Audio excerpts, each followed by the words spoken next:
नमस्कार दोस्तों, स्वागत है आप सबका मेरे चैनल कथा डिलाइट पर। आज हम रक्षाबंधन की पावन पौराणिक कथाएं सुनेंगे। यूँ तो रक्षाबंधन की कई कथाएं हैं, लेकिन हम यहाँ कुछ चर्चित कथाएं दे रहे हैं और आपको सुना रहे हैं। इनमें से पहली कथा का धार्मिक महत्व है, जिसे पूजा के समय भी कहा जाता है। बाकी की कथाएं भाई बहन के प्रेम के प्रतीक इस अनोखे त्योहार की महत्वता को दर्शाती है। रक्षाबंधन की पहली कथा है। एक बार युधिष्ठिर ने भगवान कृष्ण से पूछा, हे मुरलीधर, मुझे रक्षाबंधन की वह कथा सुनाइए जिससे मनुष्य की प्रेत बाधा तथा दुख दूर होता है।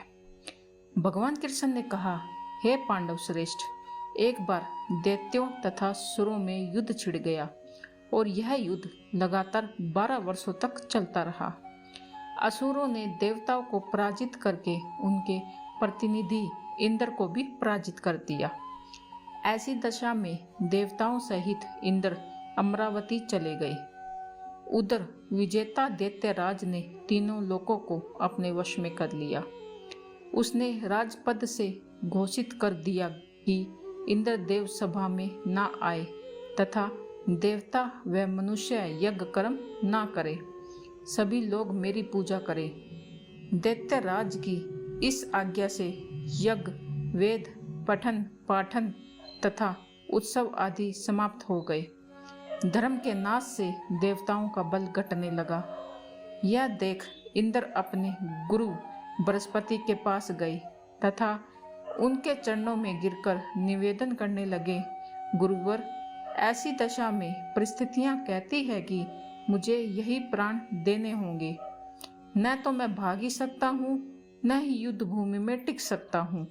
कोई उपाय बताइए। बृहस्पति ने इंद्र की वेदना सुनकर उसे रक्षा विधान करने को कहा।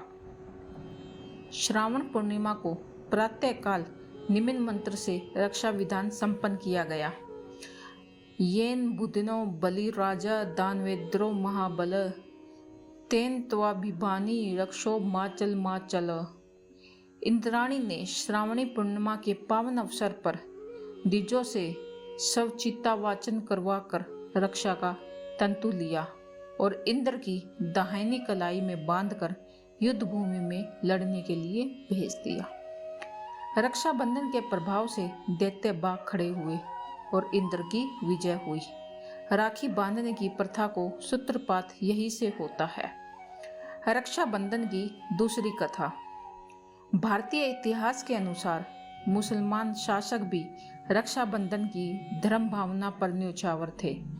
जहांगीर ने एक राजपूत स्त्री का रक्षा सूत्र पाकर समाज को विशिष्ट आदर्श प्रदान किया था। इस संदर्भ में पन्ना की राखी विशेषतः उल्लेखनीय है।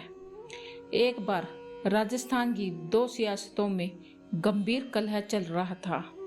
एक सियासत पर मुगलों ने आक्रमण कर दिया। अवसर पाकर दूसरी सियासत वाले राजपूत मुगलों का साथ देने के लिए सैन्य सजा कर रहे थे। पन्ना भी इन्हीं मुगलों के घेरे में थी। उसने दूसरी रियासत के शासक को, जो मुगलों की सहायतार्थ जा रहा था, राखी भेजी। राखी पाते ही उसने उल्टे मुगलों पर आक्रमण कर दिया। मुगल पराजित हुए।